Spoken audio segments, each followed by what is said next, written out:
Customers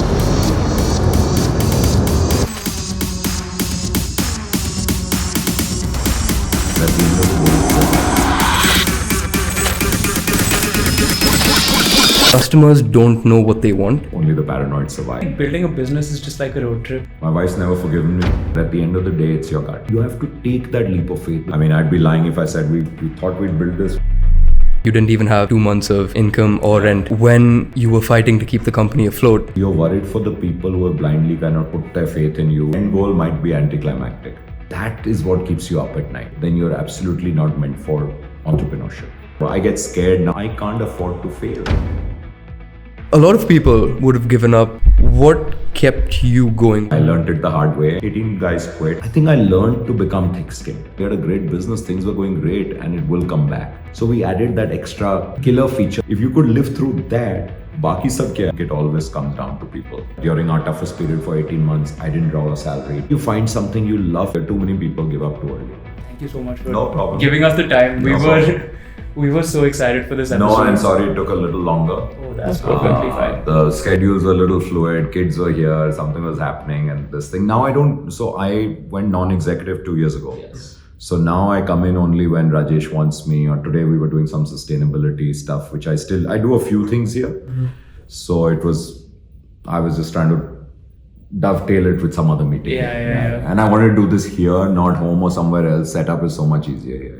This is the perfect setup. Great. It's funny, we walked in here and I was telling him how it reminded me of a quote from my college days where we were on a road trip and the guy driving looks at me, he's like, you ever feel like building a business is just like a road trip? You set off with a map and then the detours and the unplanned stops are actually what make the journey so much more memorable. So true. It's always about, and I always say, even working life or building a business, it's really like I call it like a trek. So you got to enjoy the whole process. Yeah. Because the end thing. Okay, where do I look? Whoever asked the question, I looked there. Wherever you want to look. Great. All free flowing. You can do whatever you want. Okay, cool. But yeah, okay. So let's start with where your journey started. Right at the start of Make My Trip.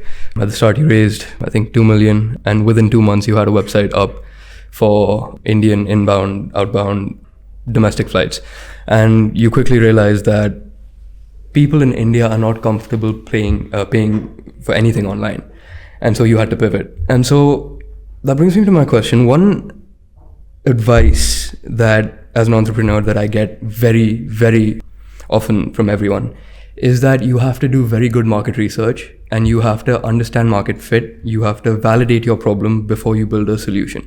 Then another piece of advice that I rarely get is customers don't know what they want, so you have to build it for them. And so where do you lie on that spectrum, and what advice would you give to entrepreneurs in that overly analyzing stage and building stage? Yeah, it's actually a great question, and the answer is, as you would expect, a bit of both, but there's a third thing. Okay. So I definitely think there's a lot of value in speaking to customer and trying to understand what they need. But the trick there is not just asking them a standard set of questions. The trick is to go really deep and try to uncover what I call is a marketing insight or a consumer behavior insight, which is different from research. So research is very often, I think, just a generic term given to, if I use kind of a snorkeling scuba analogy, that's snorkeling. Mm-hmm. So you're there, you're doing research, you've got 20 questions, you'll ask them the 20 questions. Mm-hmm. But if you really want to discover gold, you've got to scuba dive. You've got to go much deeper. So the answer that a customer gives should give rise to a few more questions. And to really try to understand, so what is it that you really don't like about this, what's available today? And what is it that would be utopia? But when you ask customers that, they're not able to articulate. Mm-hmm. So you've got to ask it in such a way that you're giving half prompts. You're probing, but you're giving half prompts. And they say, that would be amazing. Mm-hmm. And this thing, and then you see their eyes light up on something, or you see them kind of going in on something. So then you drill down on the one which is interesting to try to discover gold. Why do they travel like this? Why does this family from, Baroda like to travel always with, 17 members, 3 brothers, joint family? Why? Have they ever tried a small format? And you might discover something that is what they love sitting down together, late evening, in the morning, forget the meals, doing the Antakshari together, doing various things together. That's how Gujaratis like to travel, nothing wrong with it.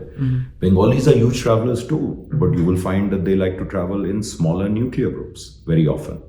And they will probably, go into, I think, very adventurous places. And I'm generalizing, but I'm just trying to say that there are very different kind of reasons people travel, the kind of trips they take, the kind of accommodation options they want. Like homestays became cool and fashionable only a few years ago, but they've been going on for the longest time. I remember a New Year in Goa, which was probably 2005, where we had gone as a bunch of friends and we said, let's stay in this. One of my friends told me, listen, don't spend money on a hotel right now. It's, too expensive. And you're getting this kind of room from Mrs. Braganza. I'll get you one room. It was $1,200. And it was very close to Kalangut. And so we said, okay, we'll take it. The mobike hire for the day cost me more than that room. So mobike hire, I think, was $1,400 and the room was $1,200. My wife's never forgiven me for staying in that place because we had to drive through a swamp where there were a couple of buffaloes also inside the swamp. But it was well located. Yes. It was a homestay. It was clean. Yes, there were plastic curtains. And when we were checking out, I'm calling this lady up and saying, Mr. Braganza, chabi kahan rakhte hain? Gate ke upar phenk do. And that was checkout. Yeah. And she had everything ready. There was a small fridge. My friend had even organized through someone to put some beers in the fridge. So everything was all set. But it was obviously, atypical for me that time. But this has become the norm. Now, I didn't even know that homestay makes so much sense because you could be in the heart of the action.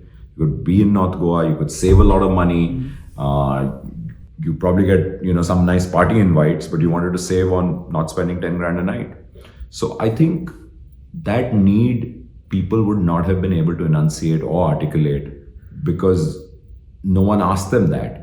But the market forces were already doing that. Someone out there had discovered that, listen, I've got these extra rooms. There are a lot of youngsters in Goa at this time of the year, which is winter or Christmas or New Year. And I can it wasn't organized. Again, so it's the probe. So your customer research can't underestimate the value, but it depends how deep you go. The second part or the third element, what I call is you can get all the research in the world, but at the end of the day, it's your gut. And it's what your gut is going to tell you, especially as an entrepreneur, but even as a manager, as a marketer. And the reason we say thinking from the gut is because 25% of the neurons that you have in your brain, you have in your gut actually.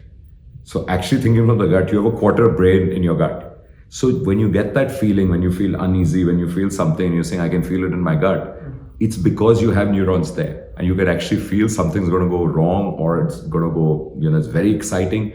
So you have to take that leap of faith because otherwise you'll get all the research in the world. You can keep on massaging the data, you can keep on massaging it. Finally, someone's going to take a call and say, yeah, we're going to go ahead and build this feature. In our kind of business, we're going to build this feature. Why? Because we believe in it. Or we're going to stop marketing in the US. We're going to stop marketing in India because no one's buying online. The numbers are very clear, but hard call. And that hard call, typically in early days, a founder will take. Later days, empowered managers will take that call, but someone has to go out on a limb and say, yeah, we're doing this. You might live to regret it, but it's better than not taking a decision and saying, I'll do this and I'll do that.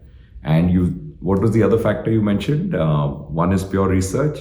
The research and just going out and building products. Yeah, so I think we've seldom built a product because someone internally felt it was a great idea without any validation.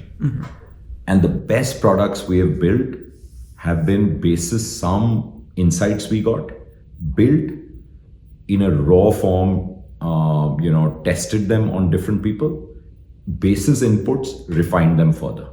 I should also be very honest in saying, I think seldom have we got it bingo straight away. I mean, I'd be lying if I said we thought we'd build this, we built this, boom, no. I think if you get 70% right upfront, that's great. And then it's up to you, tweak and build. And obviously any good business today has an A/B platform.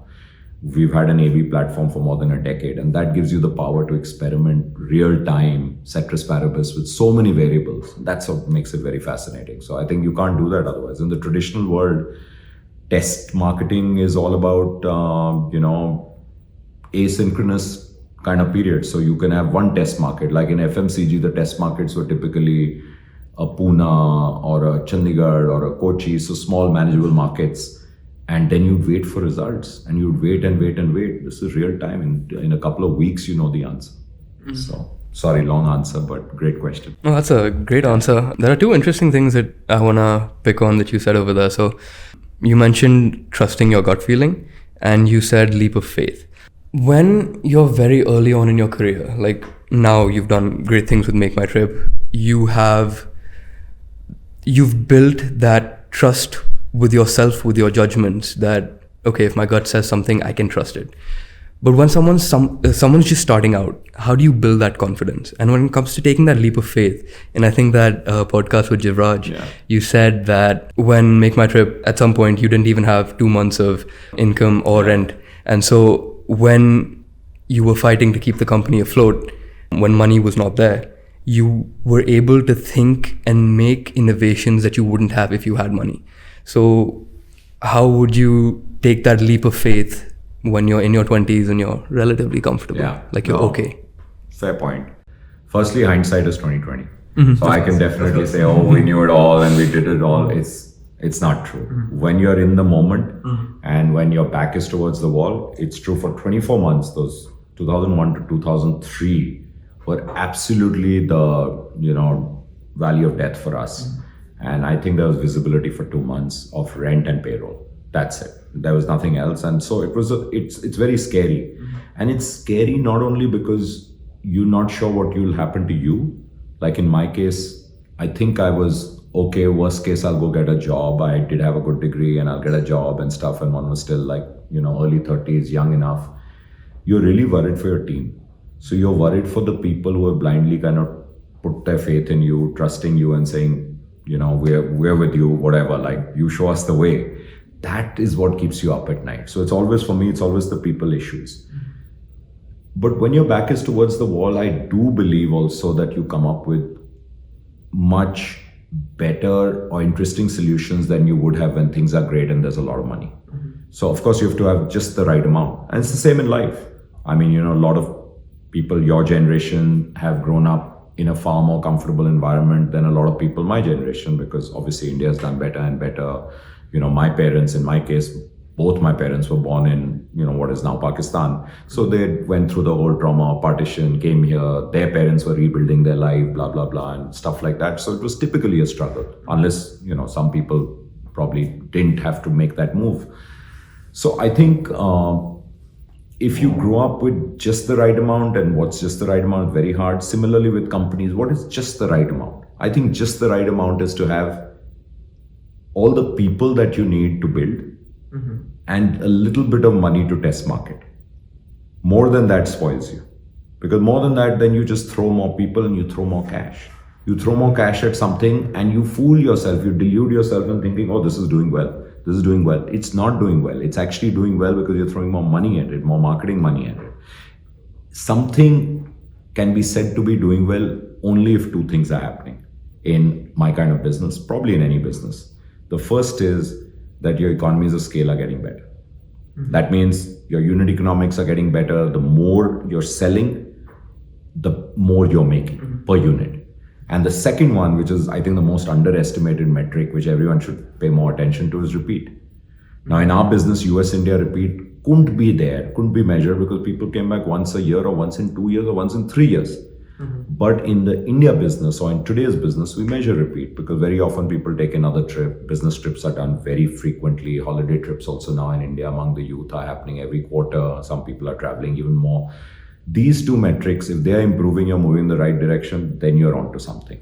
So you can trust your gut even earlier on, and you will have to, because no one else, if you are the kind of entrepreneur who is waiting for someone else to validate it, worst case, your VC to validate it, then you're absolutely not meant for entrepreneurship. Because the VC has backed you, or the investor, passive investor, friends and family, they have backed you to build something. If they were good enough, they'd do it themselves. And they get very nervous if you're saying, we're not sure what to do. Once in a while, you can ask them, some cool question. Okay, hey, branding, we've got 4 options. These are colors, these are themes and all to make them feel good. But the core stuff, which you have to decide all the time, only you know or your key people should be knowing the answers to. So if you can't trust your instinct and gut after doing whatever amount of research you are able to do, then you're not cut out for being an entrepreneur. There's, you said two things. One, remind me of a quote from Suits. Harvey Specter says always, if your back's against the wall, just break the goddamn wall down. And I think it goes to show that it takes that to build what you have built. You mentioned how sometimes you delude yourself, or people delude themselves. In building a business at scale, especially in India, when you're trying to cater to the Indian audience, to a global audience as well, don't you think a level of delusion is needed in the process for you to be able to trust your gut and to actually take those leaps of faith based on just being delusional sometimes? So delusion for me is only got negative connotation. I might call it something else. I think what you're trying to say, at least in my vocab, is something else. Okay. Overwhelming self-confidence, I guess. Yeah, I think dreaming, absolutely. Crazy ambitious, absolutely. Having confidence and having self-confidence, absolutely. And you can have a bit more of it. I think that's fine. Delusion for me is just like, a little bit like, listen, I mean, you're believing something which is not even true. Isn't there a very thin line? It's a thin line. It's like, one of my kind of favorite sayings, original, is that there's a very thin line between, on one side being, super committed to something, and the other side almost being like, arrogant about it. So stubbornness and resilience, those are the words I was looking for. So for me, there's a very thin line. So resilience is what you want, but stubbornness can go veer off onto a negative territory. And a lot of this is thin line. One of the biggest qualities people don't talk about entrepreneurs, but I can tell you now, after MakeMyTrip's going to be 25 in 2.5 months, which is crazy. I can't even believe it's going to be 25. Congrats. But one of the things I can tell you, having lived through cycles and seen all of this stuff, is that, most entrepreneurs, I think, give up too early. They see one bad year, 2 bad years. Of course, if you don't have money, you don't have money. I understand that. And it just blows up. But hang in there is one of the biggest qualities, and that's resilience. But the other very big quality not spoken about, I think, is self-esteem. And I think all entrepreneurs need self-esteem. Now, again, thin line between self-esteem and ego. But self-esteem is a positive thing. You need it because you want to prove to yourself that you can succeed. You want to prove to your core group that you can succeed. And then you want to probably prove to the larger ecosystem that you can succeed. That's self-esteem. If you very often, that extra driver comes from self-esteem that, listen, I can't afford to fail. And you only realize that later. I think it's a positive quality. But then when that gets carried away a bit from, I think from self-esteem, if you're just getting carried away into ego, and then ego prevents you from listening to market signals, listening to people's signals, listening to people. Market's telling you something, you're saying, nahi, maine aise hi banana hai, maine socha hua hai aur aise hi banega. That's crazy if the world is changing. I mean, both of you are involved with AI. It's changing everything. For me, AI is a watershed moment, like the web, like the mobile, like the app, and probably as big as any of them or all of them put together. And it's going to impact everything. But if you are still saying, no, I'm going to build this in an old world personalization way, why? Today that's available. Someone else will come and eat your lunch. So I love that we touched on the themes of resilience and even delusion. You IPO'd MakeMyTrip IPO'd in 2010. This is the stock chart of MakeMyTrip since 2010. I've never seen this. But thank you for taking a printout and wasting a lot of ink. But I think I see this once in a while. And it took a good, 23 years for that absolute exponential So we growth to IPO'd in happen, 2010, right? so 12. Yes. But from the inception of the company. Oh yeah, right? Of course. And so a lot of people would have given up at a lot of those points. What kept you going? What made you believe in it throughout? Was it positive reviews from customers, that handful of people who absolutely love the product, or was it something else? Like what gave you that resilience to keep going forward? Yeah, and clearly we had a very choppy story in the first 5 years. So 2000, 2005, actually 2000, 2001 was, a great start. It was, honeymoon period. We got $2 million. Things were going great. Build the site, and boom, .com bust hit India. Our VC, which was half SoftBank and half Murdoch, half startup. So it was actually E-Ventures, which has got the bluest of chip LPs behind them, said we're pulling out of all internet investments in India, in the world, whatever. So we want our money back. And that's bizarre. I said, how is that even possible? Because we've spent most of it. And in fact, I had to get 1 million more because that was unwritten. And they were wonderful. The people on the ground were really nice guys. One ended up actually angel funding us. So they believed in it, but they said, we can't help it, guys. Our hands are tied. We're shutting down our portfolio. And now I understand all this stuff. I don't think I even understood what's, kind of a distressed buyback, but I learned it the hard way. And, I'm glad that I had the conviction. At that point of time, I was just sure I want to build this. And this is just the beginning. We're onto something. The site is liked by everyone. NRIs are buying, Indians are not buying, but they're researching. People were doing this. They were taking prints of our quotes and going to their travel agent because these are early days of faxing it and saying, internet pe to ye mil raha hai. And so we became a reference point. So I knew we're onto something. I think I got a lot of confidence from a couple of colleagues who stuck by and over the course of time in true faith became like co-founders, which I think their contribution to the company has been no less than mine. And so I'm really grateful they stayed on because they gave me that confidence. And there was a bunch of guys who said, we believe in you. So overnight in 2005, we shrunk from 42 people to actually 24 people because I spoke to everyone. We used to work full Saturday and half Sunday. So Narayan Murthy would be very proud of us because we worked actually 100-hour weeks. But you had to survive and it became even worse. So I told everyone this time on Friday that, listen, is very Monday aana hai, soch ke aana hai, are you in or are you out? And here's the deal, if you're junior, you hold on to your salary, no cuts, but I don't know when a raise will come. Things are bad, but I'm in, and so are, Keyur and Sachin are in. Rajesh was going to support us from outside and do various things. We guys are there. And secretly, I was hoping a few of the big guns would actually say, we're done, because we had to cut the burn. There was no other way, right? And so 18 guys quit, out of them some senior guys, and they had valid reasons, and they're still good friends of mine. They said, I have to support a family, blah, blah, blah. So that's fine.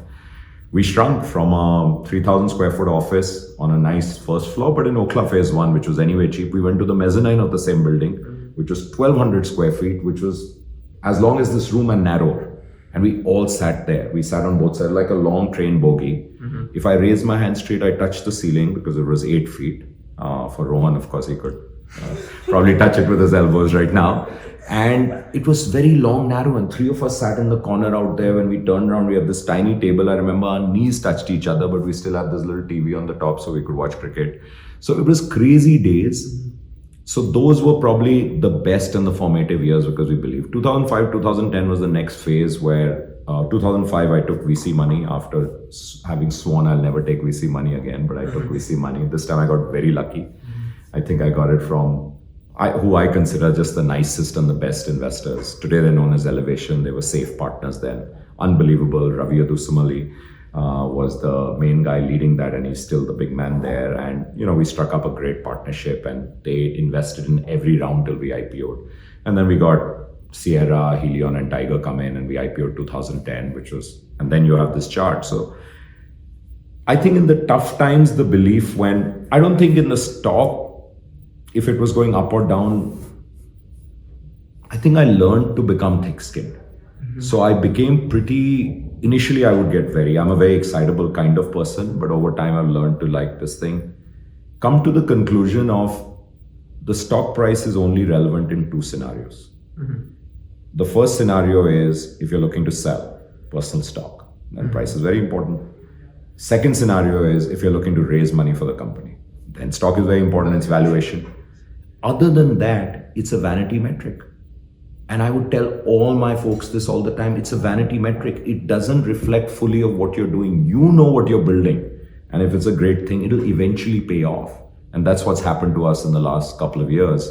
The eventual payoff, because the 2 things have come together, which is growth and profitability. because in our kind of business, the economies of scale take time. It would have happened probably 3 years earlier, but obviously COVID, our business was, travel businesses around the world were in the toilet. In a very weird sort of way, that helped us a lot. I can't say COVID was a blessing because of all the, kind of devastation it caused, but it helped us a lot because again, we were pushed to the wall. Yeah. There was a quarter I reported which we were down 96% on revenue. 96%. That was national lockdown here. We all lived through that with this thing. And in fact, one investor asked me that where did 4% come from? And I said that was emergency stays where some hotels had turned into wards. That was it. There was no one. We couldn't travel. It was a lockdown. That was the time, remember, we were banging utensils, doing all kinds of things. And travel. So what that did to us, and thank God for Zoom, because I think Zoom enabled a lot of businesses, or VCs, but largely Zoom. And we were all putting our head, I should say teams, because we have a very strong partnership with Microsoft, and we actually insist, my CTO insists we work only on team. So we work on teams, and we were together and we were just saying, listen, we've got to rebuild, we've got to restructure our entire cost base. Yeah. We had to variabilize cost as much as possible. Marketing was easy to cut. Mm-hmm.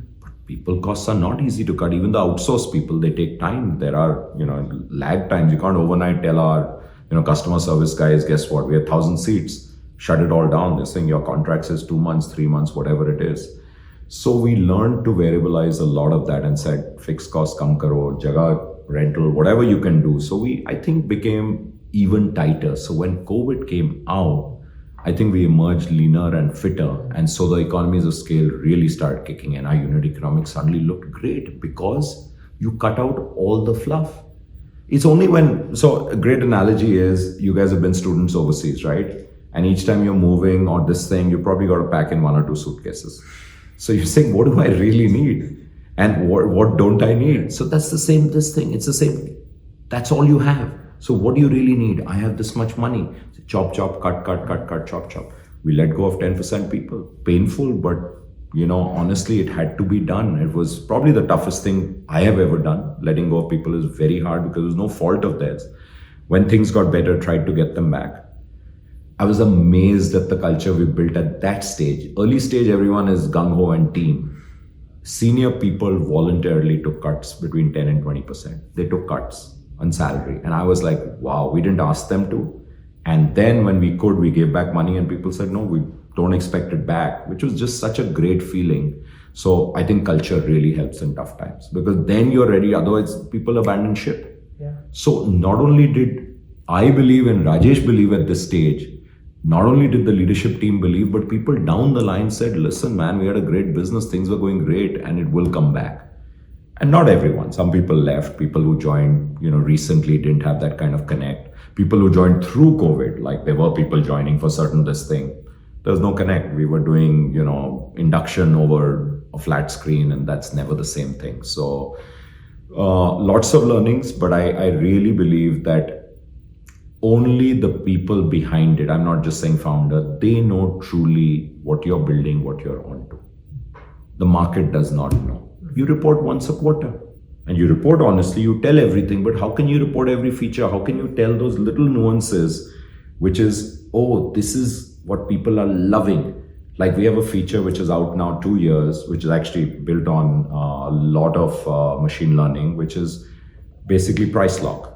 Now, price lock is a cool feature because it says if there's anxiety about prices going up, but people see a good price. Should I lock in now? No one knows. So you lock into the price. If it goes up, you get the value of the lower price by paying a tiny premium, like insurance. If it goes lower, you get the lower one. So we added that extra killer feature that you can get the lower price. So you'll have no regret, no buyer regret at all. People loved it. It took us a year to make it a break-even product for us, but we knew people were loving it. So we said, let's keep on trying. Let's keep on doing more data science to figure out at what level we break even. And the mandate to the team was, don't worry about making money. Get customer love.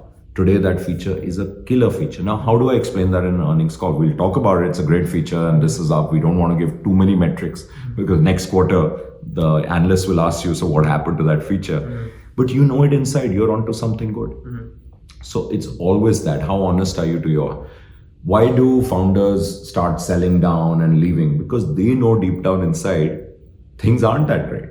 I mean, everyone takes some chips off the table, which is fine. But if you're selling in massive lumps and this thing, they know inside the market will only get to know at the end of the quarter when you report, but you already know. So if people are buying, and if you truly believe, if founders are buying, if core team is buying, and you truly are holding on, and you truly believe the best is yet to come, then you'll go through all this storm. I would have gone through maybe another 10 years because we knew we're building something special. So there's complete belief. I mean, if there was a time of disbelief, it was way back before 2005. If you could live through that, baki sab kya hai? Like in COVID, what I said was, the big difference, our business might be in the toilet and might be down to zero, but we have tons of cash. We had 500 million cash. So we had so much cash that we knew that we wouldn't, $500 million is a lot of money. We knew we're not dying as a business. That gives a lot of confidence. Here, so now you could structure. The last time around, I didn't know if we'd survive. And we've had some tough times in the middle when Kingfisher collapsed. That was really hard.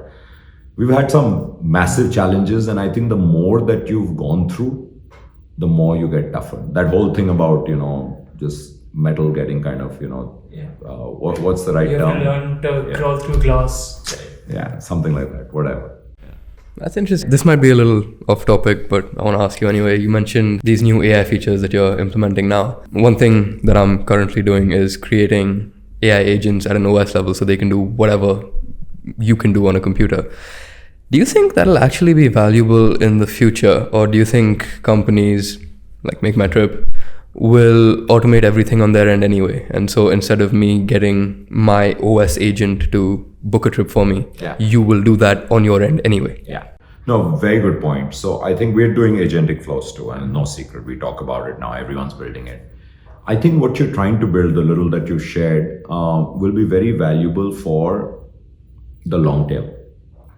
So not everyone will come. A lot of people, or not even, actually it'll be very valuable for people who I think don't want to commit to a brand.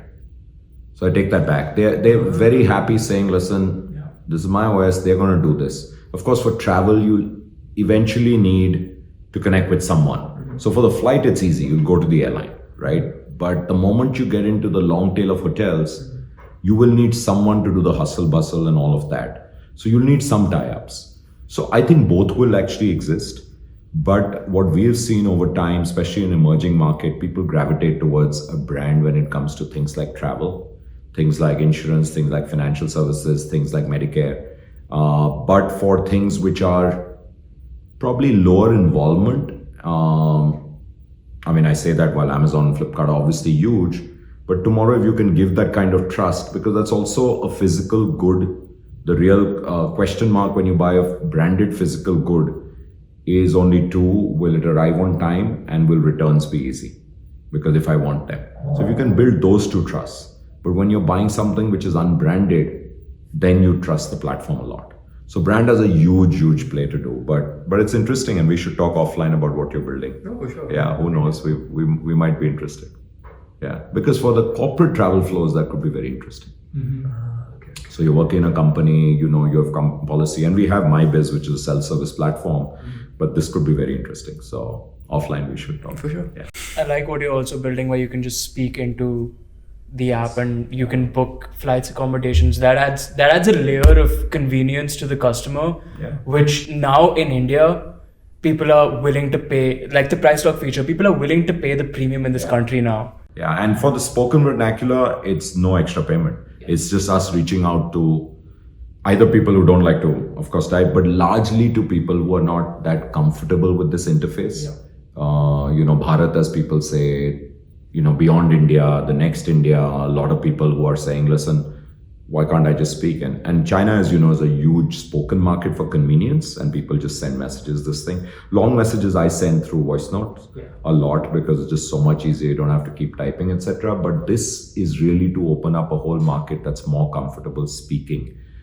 They have the money, but they maybe are not literate enough. So a lot of today, I guess, blue collar people, but even beyond, they're just saying, why not? So right now it's only in Hindi, but we are going beyond other languages once you crack it. And it's fantastic, and people are loving it because it's also so much more intuitive and easier and back and forth. So all of that, of course, is AI. It's beautifully innovative. That's nice. I liked it. I want to pull the thread a little bit on the story that you mentioned. There was so much adversity in your story from 2005 2010, and then going through COVID as well. There's two layers, right? One is your own conviction, believing the product that you're building.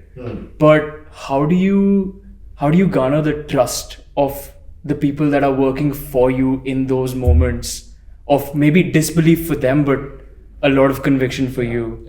And what are some humbling lessons you've learned from that? No, it's such a beautiful question because I think it always comes down to people.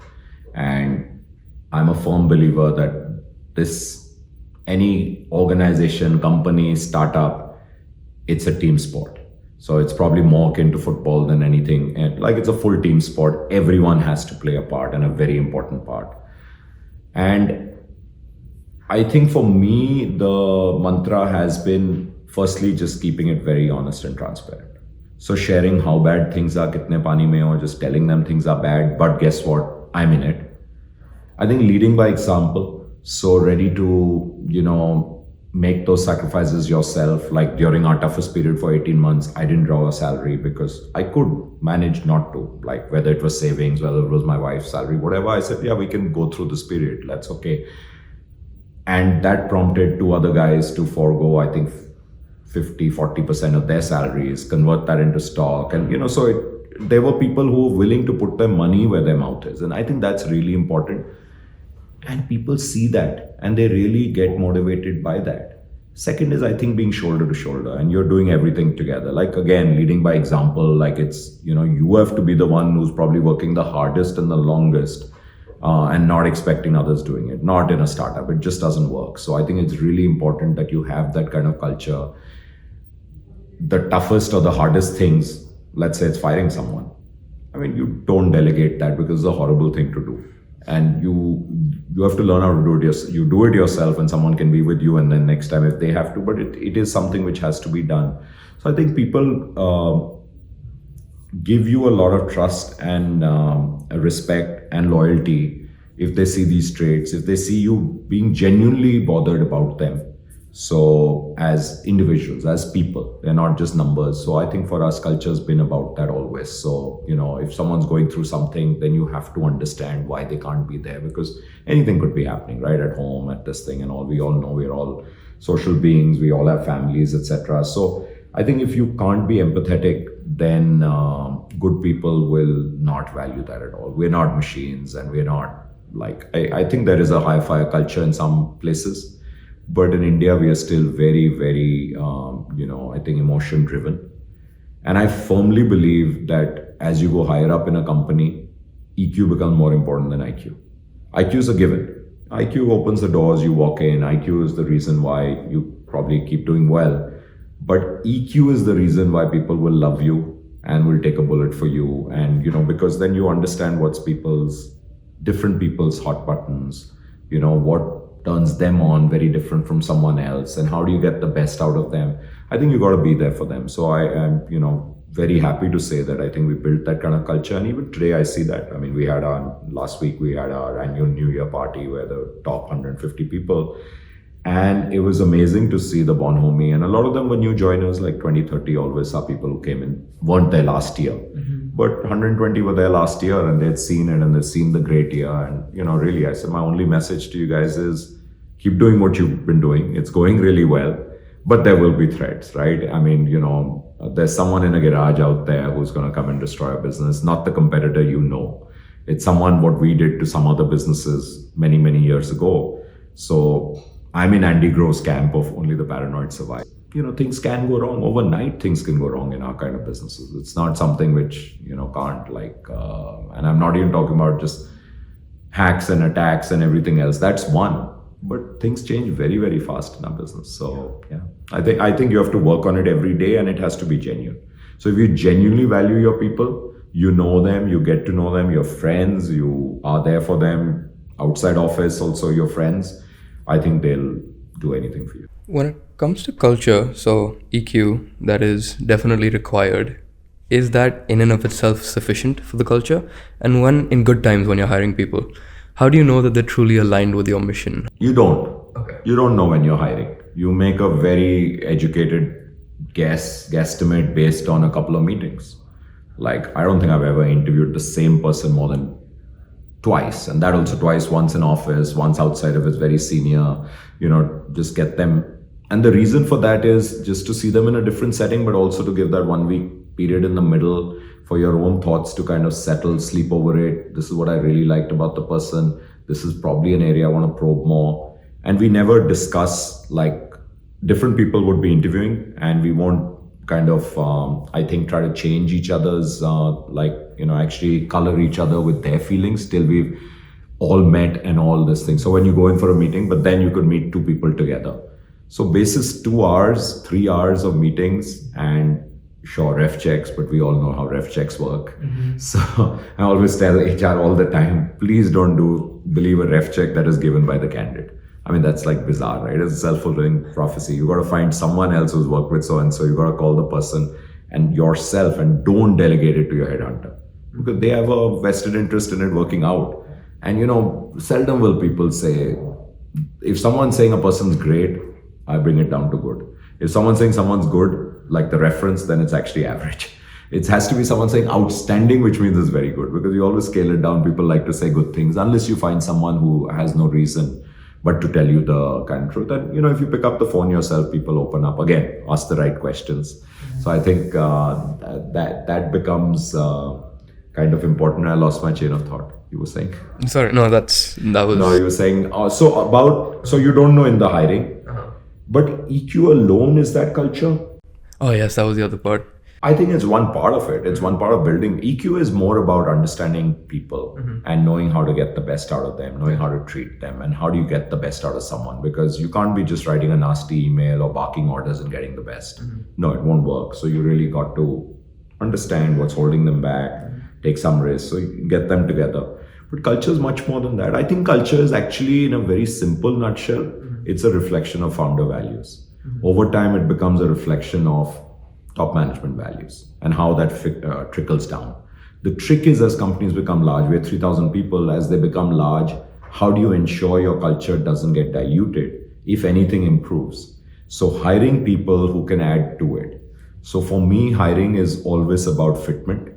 I never ask people what they've done. Their CV speaks for themselves. If they're, from a top engineering college and IIT, what are you going to ask them? I mean, I can't actually ask them. It's about, I'm gauging fitment. So I look at weird things. So I look at sense of humor.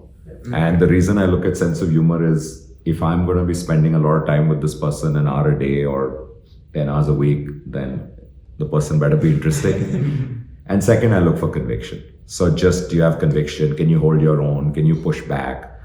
It's not. So that I have my own ways of doing it. But, otherwise, if people are going to get convinced, then you don't need one more person around this table who's going to agree with you. You want actually the best people are the ones who, ideally respectfully, but will actually give back and say, no, I don't think that's a great idea. And they are your most valuable people at work. Absolutely.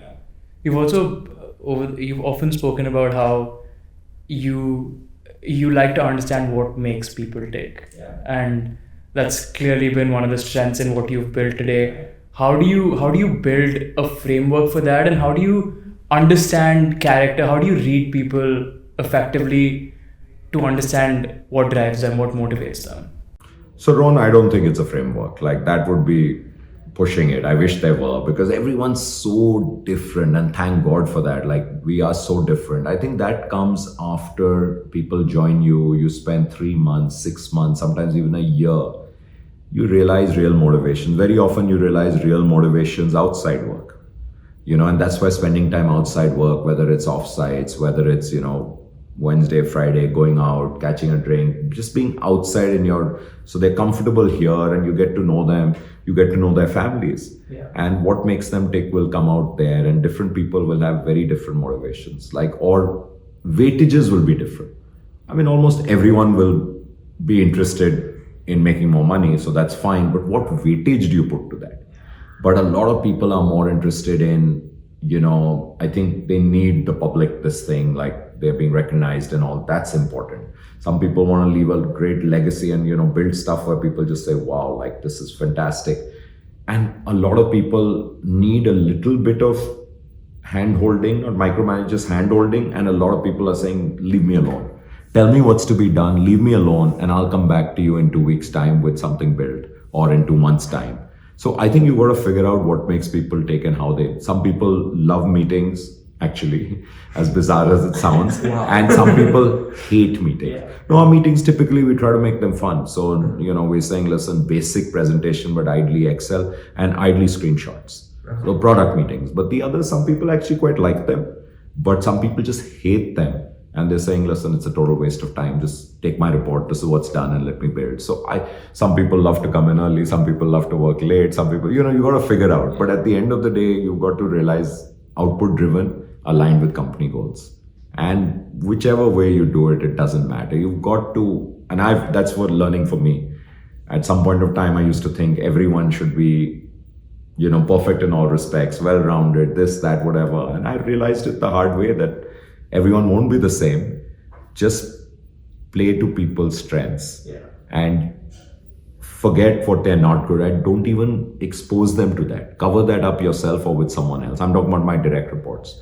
But what they're good at, make them double down and deliver on what they're good at. That's what it is. It's, again, like cricket maybe, like, don't force someone to do something they're genuinely not good at. But if they're fantastic at something, might be a bad fielder, but you still need them on the team because they're a phenomenal bowler or batsman or whatever, but you still need them. So don't try to make them perfect in everything.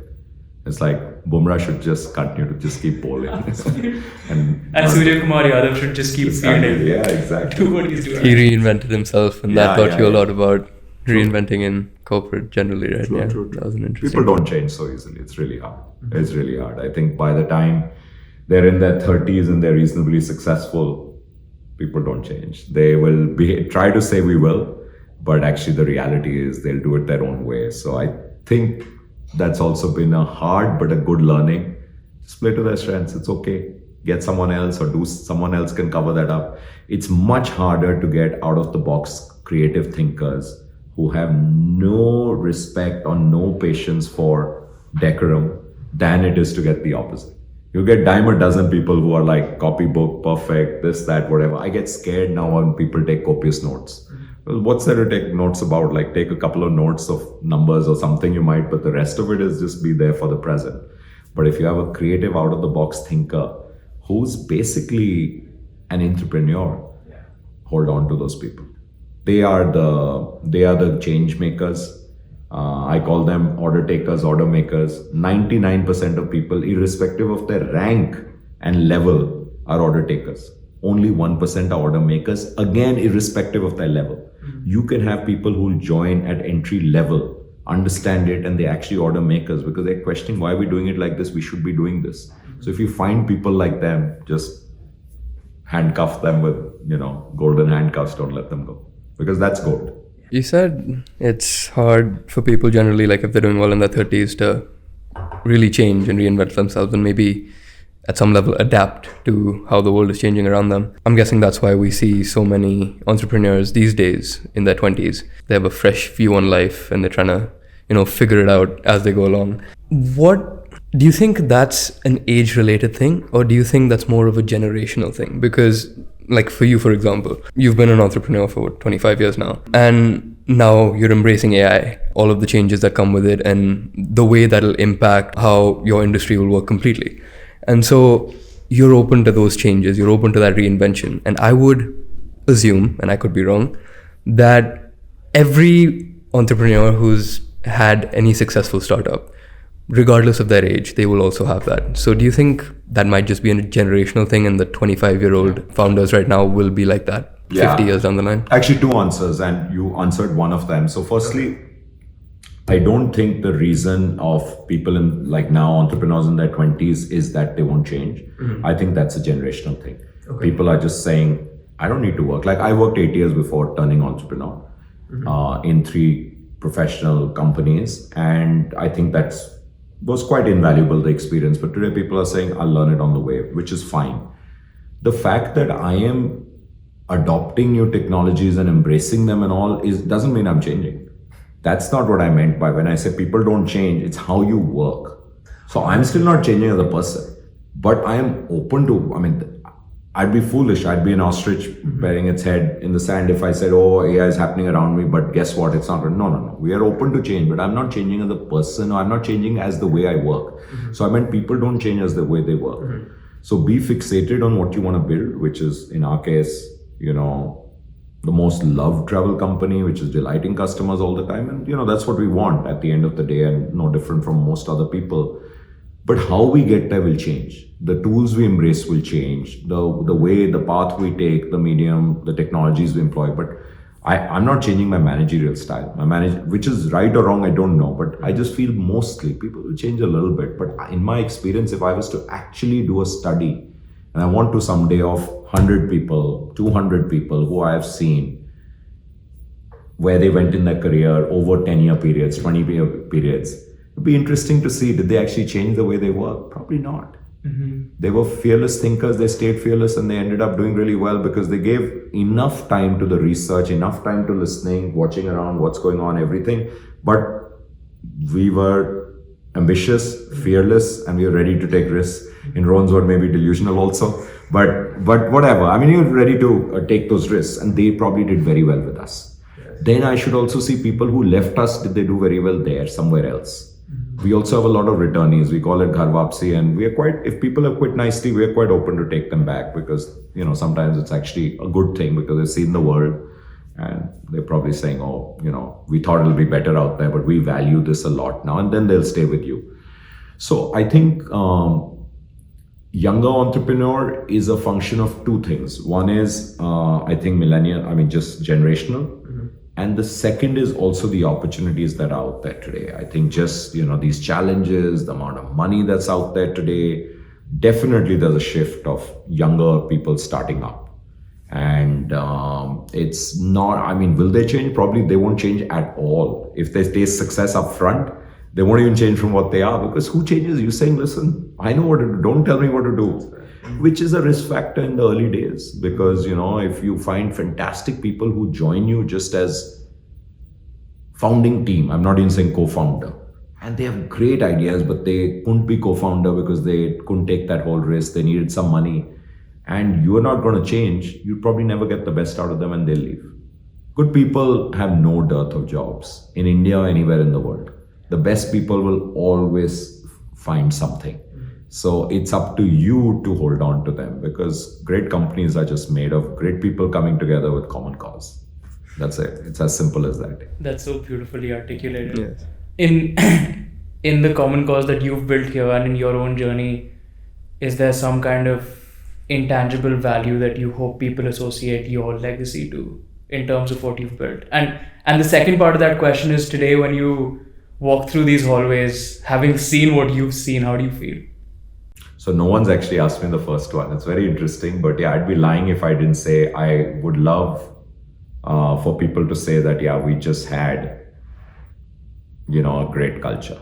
And, the great company, it's out there. Yes, today we can say, company's done really well. Obviously, we're market leaders, blah, blah, blah. These also some of these are financial metrics. I keep saying, don't get carried away with it, because, we were a great company when we were 3 billion. And today we are 12 billion, we're a great company. So I don't think there's that much different. It's just the market's recognizing it better. To my earlier point, it's all coming together. But lasting and enduring is how we genuinely cared for customers.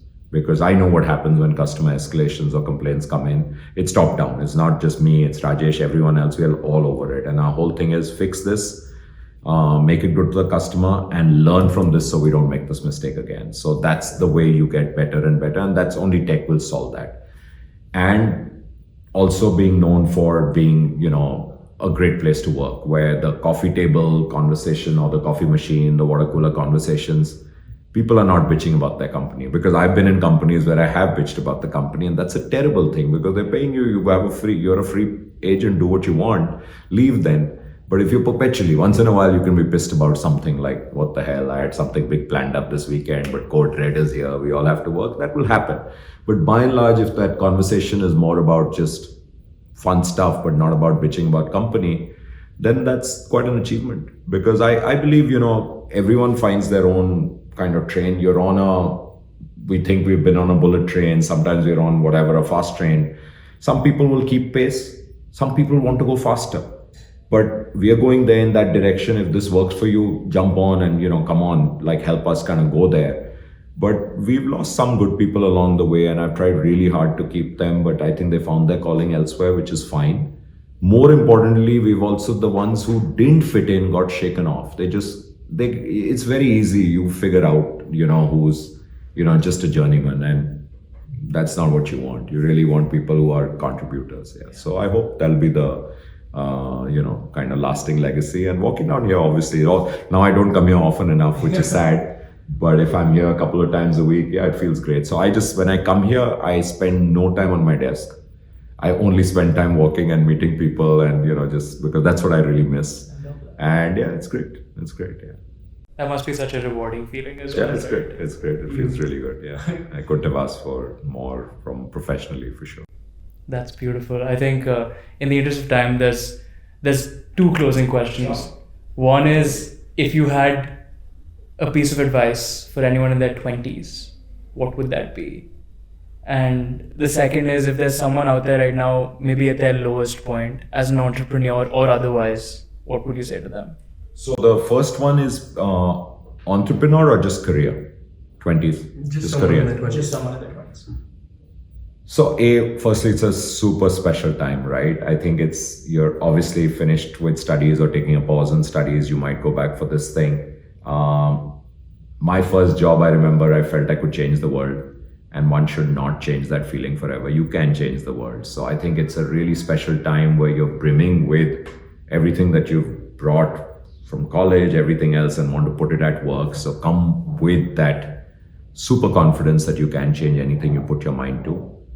Find really good, if you're a professional, find really good companies to work for where your learning should be the only thing. Like you shared with me what you did with Mitra, and the company might have blown up very fast, but your learning was phenomenal, and that learning is yours. So don't get stuck with working for a big company because of the name, because your job might be very small. Go for companies where you can learn a lot, especially if tomorrow you want to explore trying to do your own thing. And I think it's good to work a bit in different kind of setups where you can, figure out what you really want to do. The first few gigs might end up being just learning, and which is fine. Don't worry too much about the comp.